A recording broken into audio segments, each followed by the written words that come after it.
प्रथम अध्याय। सत्यनारायण व्रत कथा का पूरा संदर्भ यह है कि पुराकाल में शनकादि ऋषि नैमिषारण्य स्थित महर्षि सूत के आश्रम पर पहुंचे। ऋषिगण महर्षि सूत से प्रश्न करते हैं कि लौकिक कष्ट मुक्ति, सांसारिक सुख समृद्धि एवं पारलौकिक लक्ष्य की सिद्धि के लिए सरल उपाय क्या है। महर्षि सूत शनकादि ऋषियों को बताते हैं कि ऐसा ही प्रश्न नारद जी ने भगवान विष्णु से किया था। भगवान विष्णु ने नारद जी को बताया कि लौकिक क्लेश मुक्ति, सांसारिक सुख समृद्धि एवं पारलौकिक लक्ष्य सिद्धि के लिए एक ही राजमार्ग है, वह है सत्यनारायण व्रत। सत्यनारायण का अर्थ है सत्याचरण, सत्याग्रह, सत्यनिष्ठा। संसार में सुख समृद्धि की प्राप्ति सत्याचरण द्वारा ही संभव है। सत्य ही ईश्वर है। सत्याचरण का अर्थ है ईश्वराराधन, भगवत पूजा। कथा का प्रारंभ सूत जी द्वारा कथा सुनाने से होता है। नारद जी भगवान श्री विष्णु के पास जाकर उनकी स्तुति करते हैं। स्तुति सुनने के अनंतर भगवान श्री विष्णु जी ने नारद जी से कहा, महाभाग, आप किस प्रयोजन से यहाँ आए हैं, आपके मन में क्या है, कहिए, वह सब कुछ मैं आपको बताऊंगा। नारद जी बोले, भगवन, मृत्युलोक में अपने पाप कर्मों के द्वारा विभिन्न योनियों में उत्पन्न सभी लोग बहुत प्रकार के क्लेशों से दुखी हो रहे हैं। हे नाथ, किस लघु उपाय से उनके कष्टों का निवारण हो सकेगा? यदि आपकी मेरे ऊपर कृपा हो तो वह सब मैं सुनना चाहता हूँ, उसे बताएं। श्री भगवान ने कहा, हे वत्स, संसार के ऊपर अनुग्रह करने की इच्छा से आपने बहुत अच्छी बात पूछी है। जिस व्रत के करने से प्राणी मोह से मुक्त हो जाता है, उसे आपको बताता हूँ, सुने। हे वत्स, स्वर्ग और मृत्युलोक में दुर्लभ भगवान सत्यनारायण का एक महान पुण्यप्रद व्रत है। आपके स्नेह के कारण इस समय मैं उसे कह रहा हूँ। अच्छी प्रकार विधि विधान से भगवान सत्यनारायण व्रत करके मनुष्य शीघ्र ही सुख प्राप्त कर परलोक में मोक्ष प्राप्त कर सकता है। भगवान की ऐसी वाणी सुनकर नारद मुनि ने कहा, प्रभु, इस व्रत को करने का फल क्या है, इसका विधान क्या है, इस व्रत को किसने किया और इसे कब करना चाहिए, यह सब विस्तार पूर्वक बतलाइए। श्री भगवान ने कहा, यह सत्यनारायण व्रत दुख शोक आदि का शमन करने वाला, धन धान्य की वृद्धि करने वाला, सौभाग्य और संतान देने वाला तथा सर्वत्र विजय प्रदान करने वाला है। जिस किसी भी दिन भक्ति और श्रद्धा से समन्वित होकर मनुष्य ब्राह्मणों और बंधु बांधवों के साथ धर्म में तत्पर होकर सायंकाल भगवान सत्यनारायण की पूजा करे, नैवेद्य के रूप में उत्तम कोटि के भोजनीय पदार्थ को सवाया मात्रा में भक्तिपूर्वक अर्पित करना चाहिए। केले के फल, घी, दूध, गेहूं का चूर्ण अथवा गेहूं के चूर्ण के अभाव में साठी चावल का चूर्ण, शक्कर या गुड़, यह सब भक्ष्य सामग्री सवाया मात्रा में एकत्र कर निवेदित करनी चाहिए। बंधु बांधवों के साथ श्री सत्यनारायण भगवान की कथा सुनकर दक्षिणा देनी चाहिए। तदनंतर बंधु बांधवों के साथ भोजन कराना चाहिए।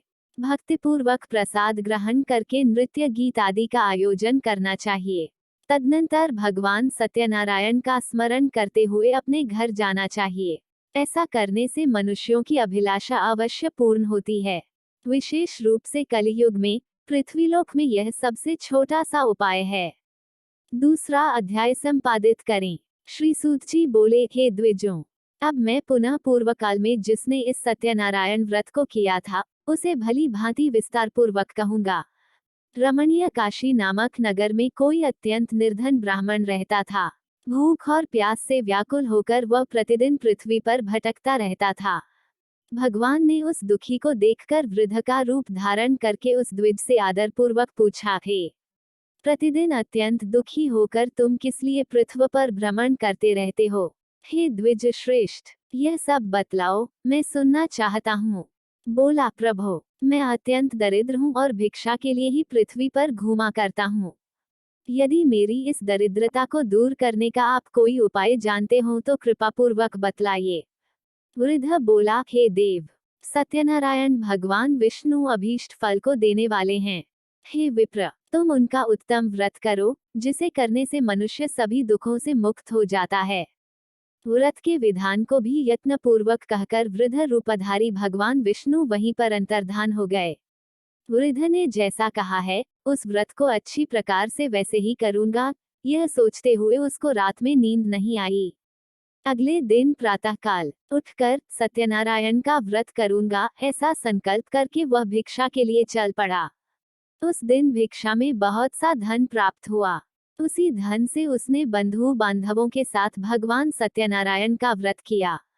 इस व्रत के प्रभाव से वह श्रेष्ठ सभी दुखों से मुक्त होकर समस्त संपत्तियों से संपन्न हो गया।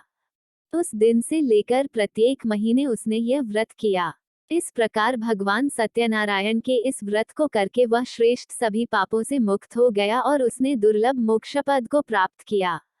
हे विप्र, पृथ्वी पर जब भी कोई मनुष्य श्री सत्यनारायण का व्रत करेगा, उसी समय उसके समस्त दुख नष्ट हो जाएंगे। इस प्रकार भगवान नारायण ने महात्मा नारद जी से जो कुछ कहा, मैंने वह सब आप लोगों से कह दिया। आगे अब और क्या कहूँ। हे मुने, इस पृथ्वी पर उससे सुने हुए इस व्रत को किसने किया? हम वह सब सुनना चाहते हैं। उस व्रत पर हमारी श्रद्धा हो रही है।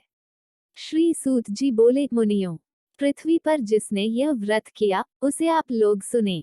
एक बार वह द्विज श्रेष्ठ अपनी धन संपत्ति के अनुसार बंधु बांधवों तथा परिवारजनों के साथ व्रत करने के लिए उद्यत हुआ।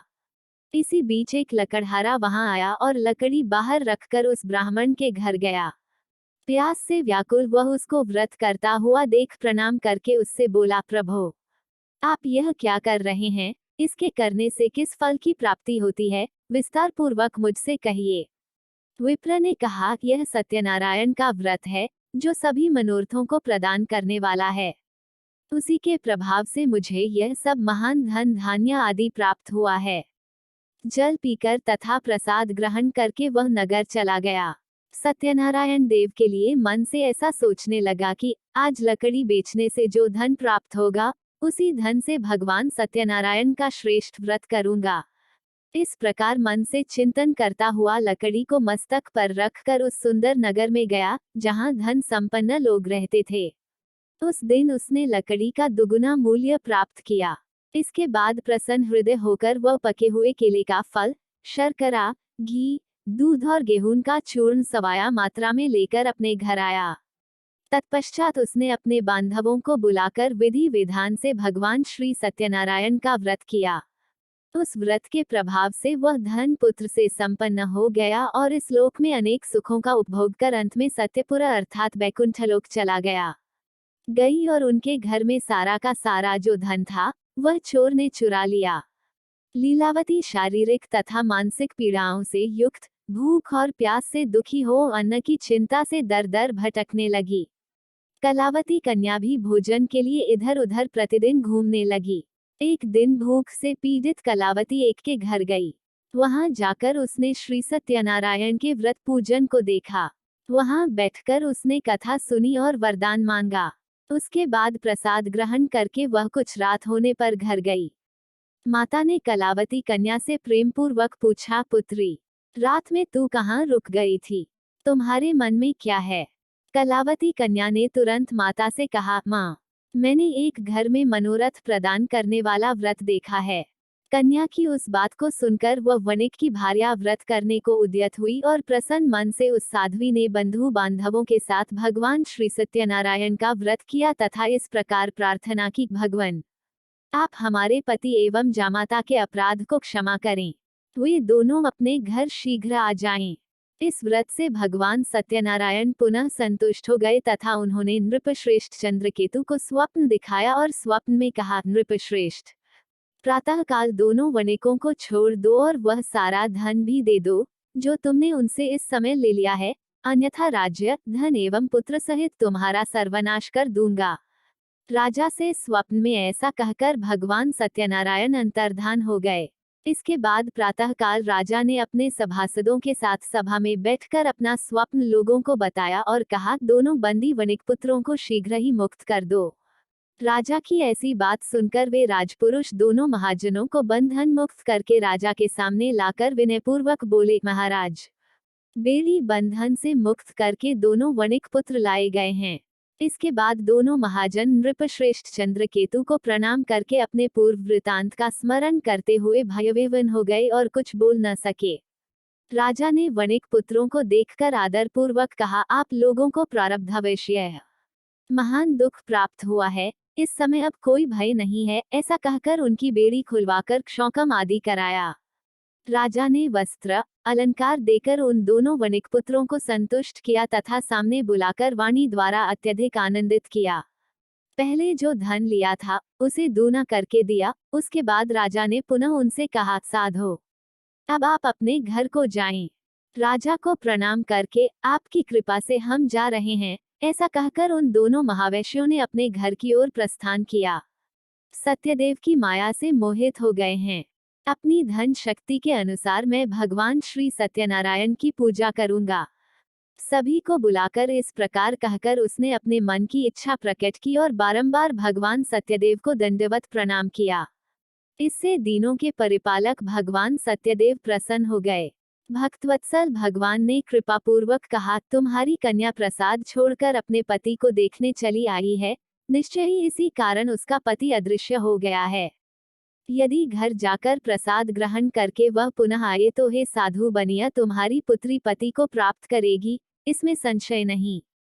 कन्या कलावती भी आकाशमंडल से ऐसी वाणी सुनकर शीघ्र ही घर गई और उसने प्रसाद ग्रहण किया। पुनः आकर स्वजनों तथा अपने पति को देखा। तब कलावती कन्या ने अपने पिता से कहा, अब तो घर चलें, विलंब क्यों कर रहे हैं। कन्या की वह बात सुनकर वणिकपुत्र संतुष्ट हो गया और विधि विधान से भगवान सत्यनारायण का पूजन करके धन तथा बंधु बांधवों के साथ अपने घर गया। तदनंतर पूर्णिमा तथा संक्रांति पर्वों पर भगवान सत्यनारायण का पूजन करते हुए इस लोक में सुख भोगकर अंत में वह सत्यपुरा बैकुंठ लोक में चला गया। 5वां अध्याय संपादित करें। श्री सूत जी बोले, श्रेष्ठ मुनियों, अब इसके बाद मैं दूसरी कथा कहूंगा, आप लोग सुने। अपनी प्रजा का पालन करने में तत्पर तुंगध्वज नामक एक राजा था। उसने सत्यदेव के प्रसाद का परित्याग करके दुख प्राप्त किया। एक बार वह वन में जाकर और वहां बहुत से पशुओं को मारकर वटवृक्ष के नीचे आया। वहां उसने देखा कि गोपगण बंधु बांधवों के साथ संतुष्ट होकर भक्तिपूर्वक भगवान सत्यदेव की पूजा कर रहे हैं। राजा यह देखकर भी अहंकारवश न तो वहां गया और न ही उसने भगवान सत्यनारायण को प्रणाम ही किया। पूजन के बाद सभी गोपगण भगवान का प्रसाद राजा के समीप रखकर वहां से लौट आए और इच्छानुसार उन सभी ने भगवान का प्रसाद ग्रहण किया। इधर राजा को प्रसाद का परित्याग करने से बहुत दुख हुआ। उसका संपूर्ण धन धान्य एवं सभी 100 पुत्र नष्ट हो गए। राजा ने मन में यह निश्चय किया कि अवश्य ही भगवान सत्यनारायण ने हमारा नाश कर दिया है, इसलिए मुझे वहां जाना चाहिए जहां श्री सत्यनारायण का पूजन हो रहा था। ऐसा मन में निश्चय करके वह राजा गोपगणों के समीप गया और उसने गोपगणों के साथ भक्ति श्रद्धा से युक्त होकर विधिपूर्वक भगवान सत्यदेव की पूजा की। भगवान सत्यदेव की कृपा से वह पुनः धन और पुत्रों से संपन्न हो गया तथा इस लोक में सभी सुखों का उपभोग कर अंत में सत्यपुरा वैकुंठ लोक को प्राप्त हुआ। श्री सूत जी कहते हैं, जो व्यक्ति इस परम दुर्लभ श्री सत्यनारायण के व्रत को करता है और पुण्यमय तथा फलप्रदायिनी भगवान की कथा को भक्तियुक्त होकर सुनता है, उसे भगवान सत्यनारायण की कृपा से धन धान्य आदि की प्राप्ति होती है। दरिद्र धनवान हो जाता है, बंधन में पड़ा हुआ बंधन से मुक्त हो जाता है, डरा हुआ व्यक्ति भय मुक्त हो जाता है। यह सत्य बात है, इसमें संशय नहीं। इस लोक में वह सभी ईप्सित फलों का भोग प्राप्त करके अंत में सत्यपुरा वैकुंठ लोक को जाता है। इस प्रकार मैंने आप लोगों से भगवान सत्यनारायण के व्रत को कहा, जिसे करके मनुष्य सभी दुखों से मुक्त हो जाता है। कलियुग में तो भगवान सत्यदेव की पूजा विशेष फल प्रदान करने वाली है। भगवान विष्णु को ही कुछ लोग काल, कुछ लोग सत्य, कोई ईश्वर, कोई सत्यदेव तथा दूसरे लोग सत्यनारायण नाम से कहेंगे। अनेक रूप धारण करके भगवान सत्यनारायण सभी का मनोरथ सिद्ध करते हैं। कलियुग में सनातन भगवान विष्णु ही सत्यव्रत रूप धारण करके सभी का मनोरथ पूर्ण करने वाले होंगे। हे श्रेष्ठ मुनियों, जो व्यक्ति नित्य भगवान सत्यनारायण की इस व्रत कथा को पढ़ता है, सुनता है, भगवान सत्यनारायण की कृपा से उसके सभी पाप नष्ट हो जाते हैं। हे मुनीश्वरों, पूर्वकाल में जिन लोगों ने भगवान सत्यनारायण का व्रत किया था, उसके अगले जन्म का वृतांत कहता हूँ, आप लोग सुने। महान प्रज्ञा संपन्न सत्यनारायण व्रत करने के प्रभाव से दूसरे जन्म में सुदामा हुए और उस जन्म में भगवान श्री कृष्ण का ध्यान करके उन्होंने मोक्ष प्राप्त किया। लकड़हारा भिल्ला गुहों का राजा हुआ और अगले जन्म में उसने भगवान श्री राम की सेवा करके मोक्ष प्राप्त किया। महाराज उल्कामुख दूसरे जन्म में राजा दशरथ हुए, जिन्होंने श्री रघुनाथ जी की पूजा करके अंत में वैकुंठ प्राप्त किया। इसी प्रकार धार्मिक और सत्यव्रती साधु पिछले जन्म के सत्यव्रत के प्रभाव से दूसरे जन्म में मोरध्वज नामक राजा हुआ। उसने आरे से चीरकर अपने पुत्र की आधी देह भगवान विष्णु को अर्पित करके मोक्ष प्राप्त किया। महाराजा तुंगध्वज जन्मांतर में स्वयंभुव मनु हुए और भगवत संबंधी संपूर्ण कार्यों का अनुष्ठान करके वैकुंठलोक को प्राप्त हुए। जो गोपगण थे, वे सब जन्मांतर में व्रजमंडल में निवास करने वाले गोप हुए और सभी राक्षसों का संहार करके उन्होंने भी भगवान का शाश्वत धाम गोलोक प्राप्त किया। इस प्रकार श्री स्कंद पुराण के अंतर्गत ऋवाखंड में श्री सत्यनारायण व्रत कथा का यह 5वां अध्याय पूर्ण हुआ।